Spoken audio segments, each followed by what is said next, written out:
It smells like somebody died in here.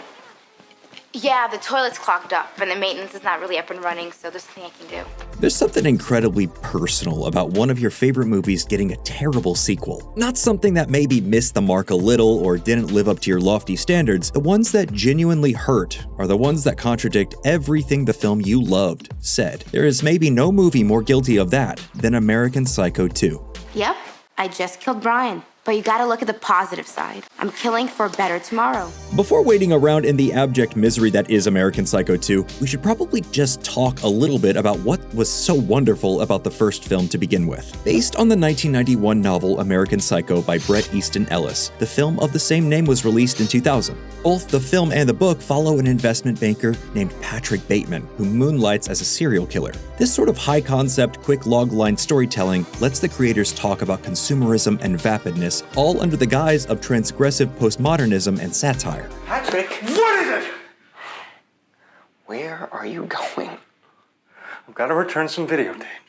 But really, Ellis was just trying to learn about himself. In a Q&A with Oregon Live, Ellis said, "I was slipping into a consumerist kind of void that was supposed to give me confidence and make me feel good about myself, but just made me feel worse and worse and worse about myself." That simple idea of questioning not just your identity, but how that identity is perceived by the outside world is perfectly reflected in the film. But there is no real me, only an entity. And though I can hide my cold gaze, and you can shake my hand and feel flesh gripping yours, I simply am not there. Despite being a serial killer with a tall body count, the film isn't a slasher movie in the traditional sense. The on-screen violence is absurd and often deliberately unclear. The movie isn't interested in how many folks Bateman can take out. It's more interested in Bateman's idea of his own identity, or more accurately, the complete absence of one. Patrick Bateman is a void wearing an incredibly well-tailored suit. He's not scary because he kills people, he's scary because no one notices. The film's horror comes from its suffocating sameness, identical suits, apartments, and conversations about restaurants and reservations. I'm on the verge of tears by the time we arrive at a spa, since I'm positive we won't have a decent table. But we do, and relief washes over me in an awesome way. Bateman's descent into violence feels less like a transformation and more like an inevitability that happens when culture rewards emptiness long enough. Christian Bale's performance is doing a tightrope walk the entire time. He's hilarious, terrifying, pathetic, and bizarrely charming, often in the same scene. His character isn't just a killer, he's a parody of masculinity and the American dream. And crucially, the movie never fully commits to a literal reading. Did Bateman actually kill all those people? Some of them? None of them? The ambiguity is a thesis statement about questioning too much. I killed Paul Allen. And I liked it. But that's simply not possible, because I had dinner with Paul Allen twice in London. No, you... While it's easy to argue the film ends with nothing, no catharsis, no punishment or meaning, the movie isn't that nihilistic. This confession has meant nothing. To really understand 2005's American Psycho 2 and how it was even made, you have to understand the early 2000s. This was the time of absolute peak direct-to-DVD market. As much as studios today may argue that streaming is killing the box office, they realized a long time ago they didn't need theatrical releases to make money anymore. If a movie had a recognizable title or even vaguely brand-adjacent packaging, it could turn a profit on shelves at Blockbuster. This is the era where we got endless sequels to movies that were never meant to have them. Book of Shadows, Blair Witch 2, Son of the Mask, Speed 2, Cruise Control, and Blues Brothers 2000. And American Psycho, despite being a sharp, satirical, standalone film, had one very dangerous quality from a studio perspective: brand recognition. Let's see Paul Allen's card. Look at that subtle off-white coloring. Oh my God. It even has a watermark.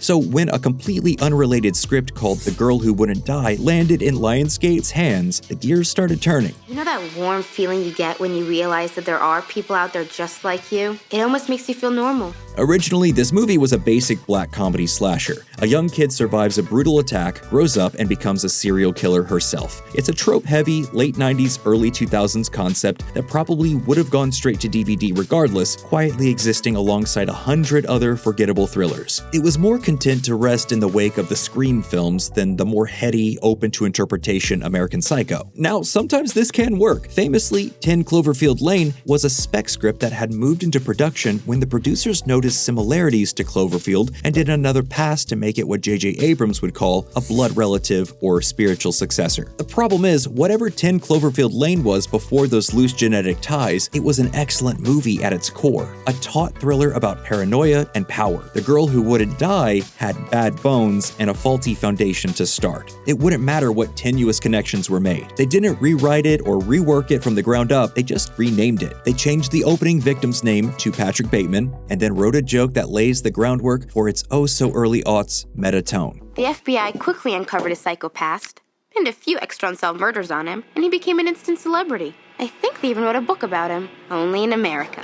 They slapped the title on the box, and suddenly, this random slasher was being sold as a continuation of one of the most talked about films of the previous decade. That's it. That's the connection. Watching American Psycho 2 is a surreal experience. Not because it's daring or experimental in a fun Lynchian kind of way, but because it feels like a movie that has absolutely no understanding of the franchise it's pretending to be a part of. This is not a satire or a clever bit of character study. This is not ambiguous or unsettling in any meaningful way. It's a straightforward slasher with quippy narration, exaggerated kills, and a tone that veers wildly between sitcom sarcasm and community theater improv.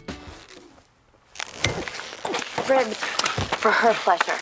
Mila Kunis plays a criminology student who murders people who get in the way of her academic career. That's the whole thing. She kills because she wants to be successful. It's a light thesis to ride solely on the idea that success is worth killing for. American Psycho used success as a hollow, dehumanizing force. American Psycho 2 treats murder like a quirky personality trait, while also trying so hard to be funny. Hope you had a safe trip. One of the most damning things about American Psycho 2, Mila Kunis has openly said she regrets being in the movie, explaining that she didn't even know it was being turned into an American Psycho sequel until late in the process. Bret Easton Ellis, the author of the original novel, was equally baffled. When asked about the sequel, he essentially shrugged and said he had no involvement, no understanding of why it existed, and no creative connection to it whatsoever. What makes this story even stranger is that American Psycho 2 wasn't supposed to be a one-off disaster. Now, I told you to get your beauty sleep. We have a long night ahead of us. According to Ellis, there were rumors that Lionsgate was considering turning American Psycho into a full-blown franchise, a whole universe of slick sociopathic killers in expensive cities. And on paper, that probably sounded marketable, but creatively, it completely misses the point. The franchise collapsed under the weight of its own misunderstanding. American Psycho isn't just a good movie, it's satire sharpened to a knife point. It's a horror movie, a comedy, a character study, and a cultural critique all at once. It's a film people are still arguing about more than 2 decades later. Did you know that Ted Bundy's first dog, a collie, was named Lassie? But American Psycho 2 isn't a sequel made by people who loved the original and got it wrong. It's a marketing decision masquerading as a continuation. When you reduce a film like American Psycho to just a title, when you strip away its themes, its ambiguity, its point, you aren't simply making a poor sequel. You're exposing the exact moment where art stops mattering and product takes over. Which, in some folks' opinion, might have been what made the original's commentary so beautiful to begin with. Because it's not just about the pleasures of conformity and the importance of trends, it's also a personal statement about the band itself. Hey, Paul! Ah! So, what do you think? What are some other films that just miss the point entirely? Let us know down in the comments below, and as always, thank you for watching Nerdstalgic.